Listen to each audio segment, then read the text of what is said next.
and I would listen to their tapes on repeat. And it really helped transform my mind because I started to realize that like what I think, I believe, and anything that I believe I could eventually achieve.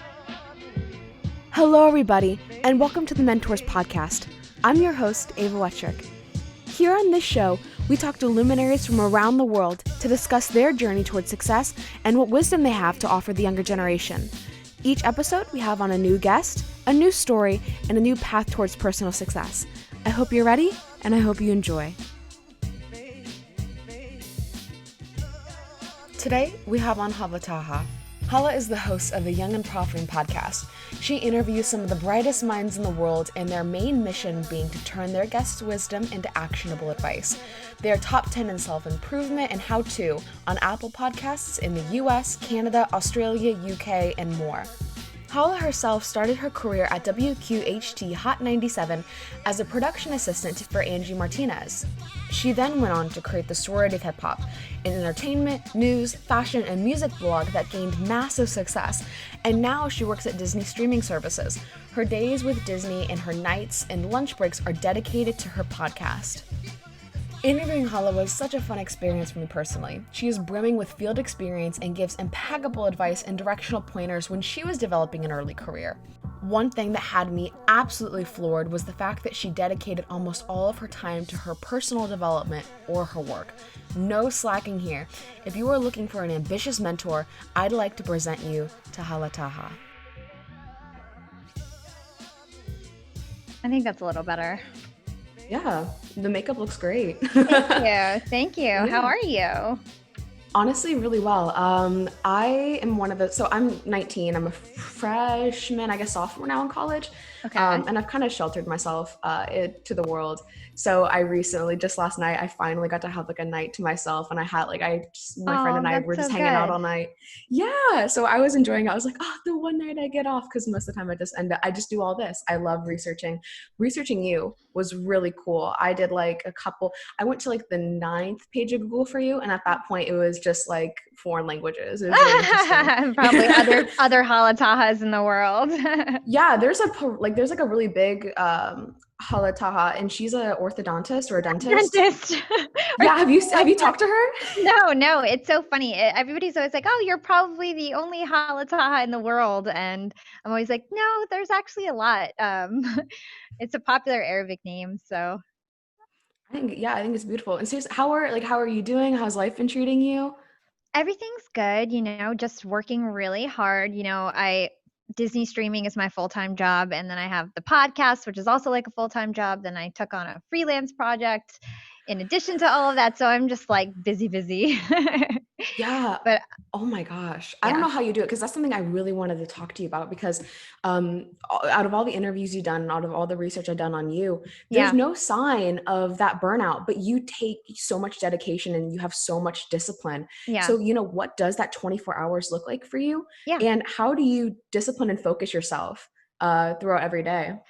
Yeah. So I like to basically, my 9 to 5 is dedicated to Disney. So like I said, I work full time at Disney. So 9 to 5 or 6 is really just dedicated towards Disney, except I do use my lunch hour to do interviews like all the time. So right now, me and you are talking, I either use my lunch hour to do an interview on another podcast or for my own podcast. I also wake up super early, and I have a video editor in the Philippines. So a lot of the times I work with her early in the morning and make sure that like our videos are good. I have a podcaster client, Heather Monahan, and we'll be reviewing her videos and making sure that Y.A.P has all of our social media content ready. And, I just like to multitask. So we use Slack all the time. So I'm always communicating with my team throughout the day, making sure that, everybody knows what they're supposed to be doing. And the beauty of what I'm doing is that I delegate a lot of my work. So that's how I'm able to manage so many things. I have a pretty decent team at Young and Profiting. I have about 8 people who work on the show. And so I have support with research. I have support with social media, YouTube, even booking guests, I have somebody who works on that. So it's like everybody has like their little responsibility, and it's mostly interns who just want to learn about podcasting. And so it's Whoa. great for me because I don't necessarily have to pay for people to work on the show. It's people who are just really into what I'm doing and they want to learn. And so I get to be like a mentor, teach them everything. I have like one-on-one sessions with them, and basically I create like the either the process or the template or the standard, and then I teach them how to do it and they replicate. So it's good for everyone. And once they've graduated from that and they're not learning anymore, I bring in new interns. So that's kind of how I manage having a full-time job and in podcast. It's really just about scaling my team and training my team properly.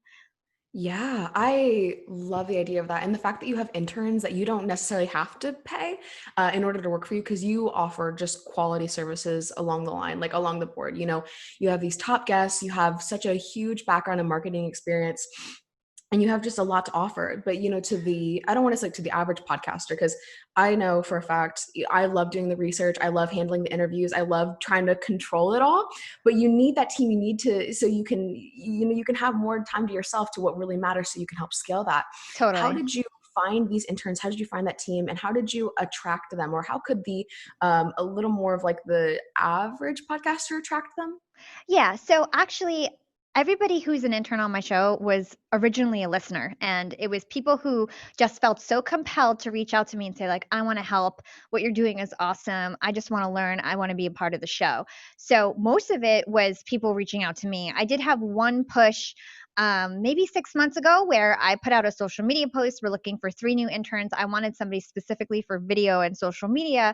They need a little bit more skills, and we recruited that way. And so I put out a social media post, and it went a little bit viral, and I got a lot of submissions. And so like I just put out a Google form, and I had people fill out, just like submit their resume, fill out what they like about the podcast, why they want to be a part of it. But the best members that I've had on my team that really show up every day are the people who like reached out to me by themselves and just wanted the experience, and they just wanted to learn.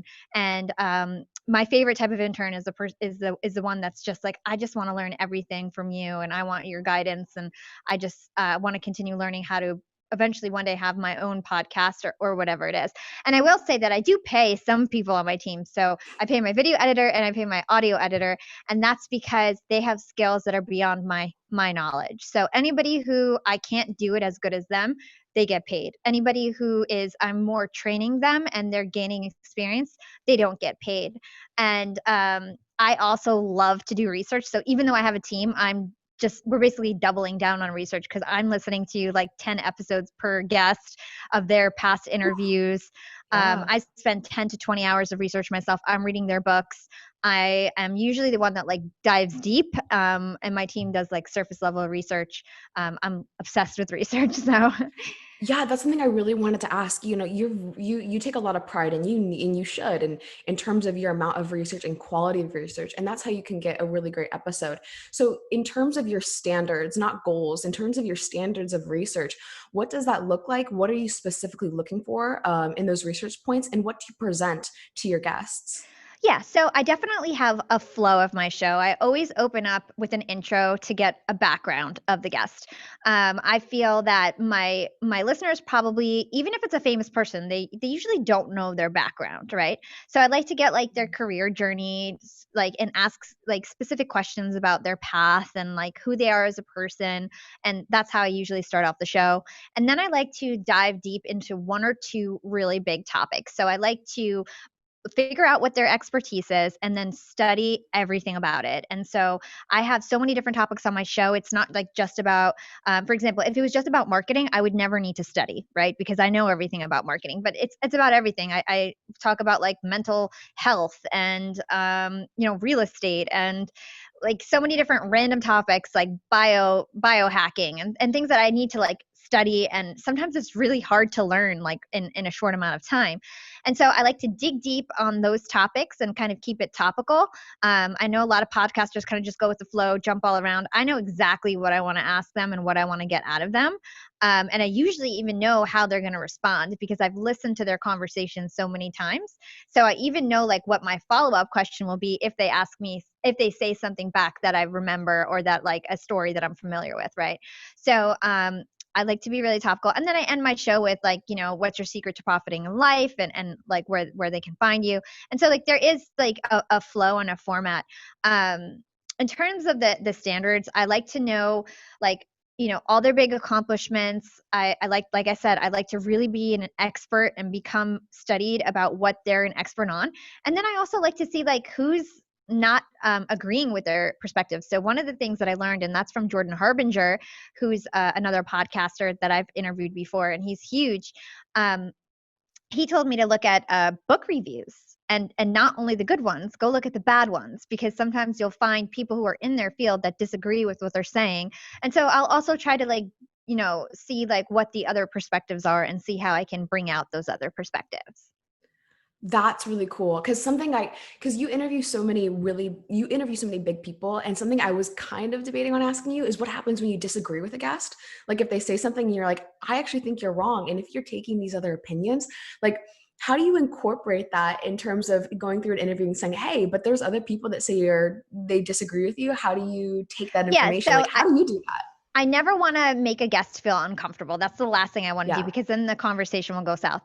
So I'll be like, "What would you say if somebody said XYZ?" And then I'll say the negative opinion. Or what do you say to the naysayers who say XYZ? And I make it more of like, what do you say to other people who come at you with this opinion? And usually they have a prepared answer because they've heard that negative feedback about their perspective before. And so it just helps Yeah. like give their reason as to why they're right.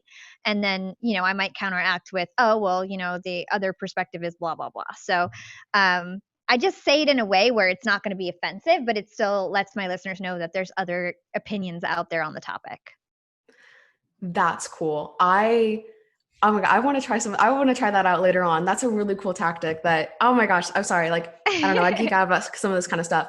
And honestly, on the topic of negativity, something that I learned about your story, which is really interesting, is that the environment you had in middle school and high school, and then later on when you had this passion of like, I want to be a singer, and then you're like, well, now I work at this radio station, your parents kind of were like, okay, but all of your siblings are doctors, and we don't like the idea of you deviating from that path. So Yeah. in of a lot. And again, like I remember you saying during the time of high school, when you were in high school, that's when 9/11 was a really, big deal. And you're like one Yeah. Palestinian. So it was really interesting.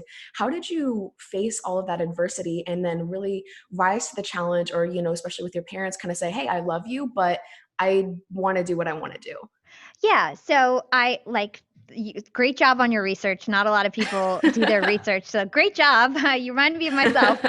So, yeah, I'm Palestinian American. I grew up in a family of all doctors. My dad's a doctor, my uncles are doctors, and my siblings ended up being doctors. So, like you said, it was pretty difficult, kind of, to persuade everyone that like I'm going to be in broadcasting. And basically, I just had such a passion for it that I just decided to go for it. And in the beginning, it was difficult, but my parents saw like the potential in me, and so um, just to give everybody some more context, what happened is that when I was in college, I had dropped out because I had an internship at Hot 97, which is the number one radio station in pretty much America, especially at that time, on the number one show, the Angie Martinez show. And I had the opportunity to like be her assistant. I was an intern and I wasn't getting paid, but I worked there for 3 years. And that's what a lot of the interns did at the radio stations. Basically, to be an on-air personality on a major radio station, something like Hot 97, you basically have to be an apprentice for like 5 to 10 years before you actually get that. And so that's what I was basically getting primed to be like Angie Martinez's replacement. She ended up leaving the station right after I quit. So it's great that I didn't continue on that path, because I would have just been kind of screwed. So anyway, I dropped out of college, and I was definitely the black sheep of my family for doing that. I'll be transparent. It was pretty difficult. I always felt like at family dinners, my cousins and my siblings would be talking about what residency program they're in, and who's graduated what and what boards are they taking. And I would be like, yeah, I work for free at a radio station. Like, look at me. But you know what? Everything happens for a reason. And I ended up like gaining a lot of skills. And I, once I left Hot 97, I started a website that became really popular, like super fast. And I hosted parties and I interviewed like celebrities. And I started like skill stacking and learning how to do web development and social media and copywriting and blowing up on social media and strategies to do that. And I did really well there. And then my parents started to trust me a little bit more, that I knew what I was doing. And then I ended up getting my MBA, and I got a 4.0. I studied my butt off. And at that point, that's like the turning point. My parents were like, okay, she's not stupid, she's doing great. And I did actually take like a 5-year break from the entertainment industry, and I worked at Hewlett Packard, and I just kept getting promoted and promoted. And it was mostly because I had such a different background, and I was like so outgoing, and had so many skills that like as a marketer in corporate, I just like stuck out like a sore thumb and kept rising the ranks. And then my last year at Hewlett Packard, I launched Young and Profiting podcast. And, the rest is history with that. And then I moved to Disney and got that job. But once I was in corporate and I was able to like really have a successful career, my parents kind of got off my back and were like, do whatever you want. You got it under control. And even though I was the black sheep, they still always treated me with love. So I don't want to act like they were bad parents. They weren't. They just wanted me to be successful. Yeah, yeah. I mean, like I was talking to someone the other day about this. She has a phenomenal story. At 16, she fell backwards on a stage into the trap door, and she fell 16 feet, and she's a C5 quadriplegic. Oh, And something that wow. she struggled with is that later down the line, she's like, I love my mom. I love my mom. But she tried to hold me back out of love. She's like, oh, like, I don't want to, the world is scary and I kind of want to protect you. She's like, Mom, I need to Oh, experience. yeah. I need to be out there. And so I completely get it. Like, they mean it out of love. They do, but they're a little afraid. Cause like, well, if it's not, like, your siblings are doctors, and yeah. I have a funny story. So when I had the hip hop website, I was scouted by MTV to have my own reality TV show with them. Yeah. And Yeah. so they did it twice. We didn't get the show twice, but the second time that they filmed us, they invested a lot of money into the reality TV show. So they might have invested $150,000. They got us the studio in New York. We threw Whoa. concerts that they paid for, and it was really cool. And they filmed me. I was like the lead in the show, and me and like 5 other girls, but I was like the main one. And so they would film me at Yeah. home, and they would film me like with my friends, with my boyfriend. And I think one of the reasons why I didn't get the show is because my family was not into being filmed. And so like they didn't want to open up, they weren't interested in the show. And that really hurt me back then Mm. because, and I've never said this anywhere, so you're the first one who knows about it, that I felt like I might have not gotten that opportunity because I felt like, well, like the main lead of the show, her family is not like opening up, and they kind of wanted to position me as the black sheep, which I was, but at that time, like my family still loved me and they wanted like more drama than they were willing to do because they didn't want to be portrayed as I was the black sheep on national television, which maybe in the end was better for me, but that's Yeah. probably Yeah. why I didn't get the show, honestly, is because my family didn't want to be on it, and they probably felt like, well, there's not enough for the lead character to play off of. So Yeah, that is the MTV way to like really interject a lot of oh drama. yeah, they were And yeah, like, you're tell us why Hala sucks. Like that's what the type of questions they were asking my family, and they're like, I'm not gonna say that. So yeah, especially on yeah, national television, yeah. So yeah, it's like a weird understanding. You're like, "Oh, I love you," but like maybe you should say why I suck yeah, just this like once, please, just a little bit for the pilot. because I kind of want this show. Yeah, I get Yeah. that. And there's so much to talk about here. Like I don't even know what direction I want to take right now. Cause like something really cool that you said is like, I kept getting in the ranks. You, especially in the corporate world, you kept, but the reason why is you kept making your own opportunities. You kept building up. I know in the corporate world, like in the companies you went into, you're like, I'm going to create my own organizations. I'm going to keep showing up. I'm going to take all of the, like, in a way, like when you really started out, you did a lot of the bitch work, like, which I hate to say that, but you're like, I will do whatever it takes. And same with your interns, they're coming to you creating their own opportunities, which I find amazing. And, for people who don't, especially young people, they don't really know how to do this yet. Is there like a loose template or format you can give young people to say, hey, if you want something, here's how you can create and develop your own opportunities?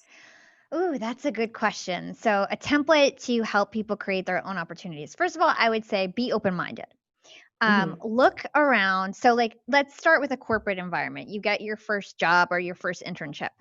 People like people like proactivity. That's like Hmm.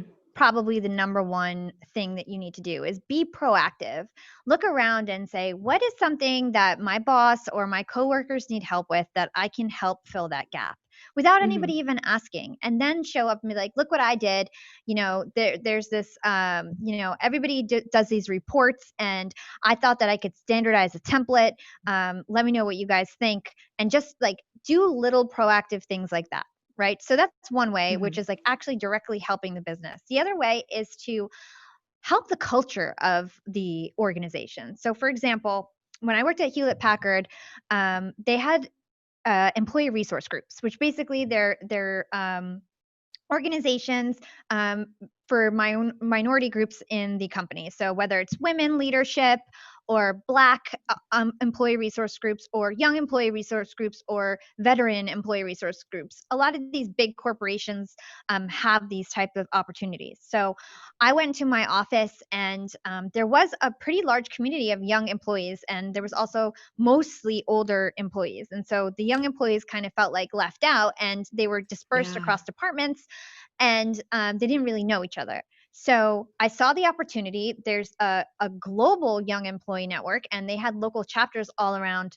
the country, but there was no local chapter in New Jersey. So what did I do? I started the Young Employee Network, and I recruited everybody, and we ended up Yeah. throwing I was the one who organized my company's first company picnic.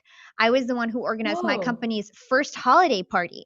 I was the one that started our tradition of our Valentine's Day like heart association drive and colon Oh, cancer cake walk and like all these that's different so things. cool. Yeah, and Yeah. and then I started all these yearly traditions, and they still are happening. I left the company and they're still there happening, and it's like all these like templates that I started, and like frameworks for organizing the events, and even like posters that I created. They're still using them, and like it's like a whole nother set of people, and it's like I kind of just like pass that down. And so I helped facilitate a culture within my organization, and that helped me get visibility to leadership. So all of a sudden, the Yeah. CEO knew my name because I was asking him for money for a picnic, and That's so cool. and Oh my all that kind gosh. of stuff. Yeah. So I would say that's one of the best ways is to think about how you can enhance the culture. And in that way, you not only get respect from your colleagues because you're putting on really cool events for people and making them like have a more fulfilling time at work, you're also getting visibility to leadership, and getting new Yeah. skills. Like event planning wasn't part of my day job, but then it became a skill that I learned because I started the Young Employee Network. So that's definitely another way, another avenue to succeed and get recognized at work.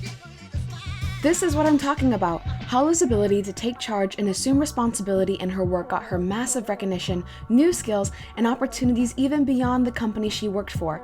I think any young person that takes this advice is destined to shine and build themselves a great character.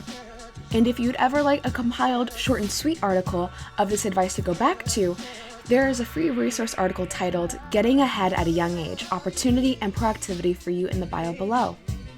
Tomorrow, we'll be discussing big concepts like marketing tactics that got Hala ahead, the law of attraction, and how it radically shifted Hala's view of herself, and how you can achieve that too.